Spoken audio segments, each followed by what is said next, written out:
Shifting our focus back to South Korea, one with two controversial prosecution reform bills aimed at stripping the prosecution's investigative powers passed a final vote at the National Assembly. Our Kyunge-eun is standing by on the line with the latest. Kyunge-eun, it was a rocky road to the passage. That's right, Daniel. Despite strong opposition from the People Power Party and the prosecution, the ruling Democratic Party, which holds the majority of seats in parliament, pushed the bill through. The law is aimed at gradually limiting the investigative powers of the prosecution, which has long been accused of abusing them for political purposes. It will first limit the agency's investigative rights from the current 6 types to only 2, including economic and corruption crimes, before stripping them away entirely. Among the temporarily excluded crimes are those related to public officials and elections. However, the prosecution's right to investigate election crimes will remain until the end of this year, considering the presidential election in March and local elections in June. The initially proposed establishment of a new investigative body like the United States FBI has not been included in the bill. The law will be given a 4-month grace period.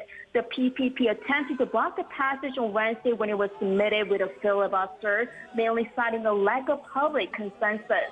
But the DP passed a bill that ends April's provisional assembly on Wednesday, effectively forcing the filibuster to end by midnight.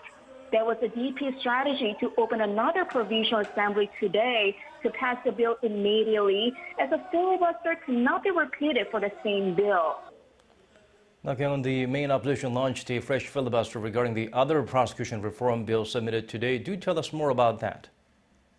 Well, Daniel, the second bill has to do with the revisions to the Criminal Procedure Act, which prohibits prosecutors' right to use collected evidence from one case to acquire testimony or witness in other cases, among others.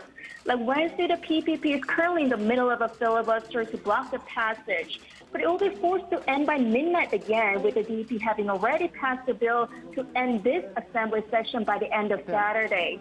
The DP's plan is to put the bill to a final vote on May 3rd and pass it. In that scenario, the two bills are expected to be promulgated by President Moon Jae-in in his last cabinet meeting, which could come as early as May 3rd. The PPP has proposed to hold a national referendum on the matter and called on President Moon to veto the bill. The prosecution has previously warned that it will file complaints with the Constitutional Court, saying the law itself and the passage procedures are unconstitutional. That's you, Daniel. All right, Kyunge-eun, thank you for being out there for us. We appreciate it.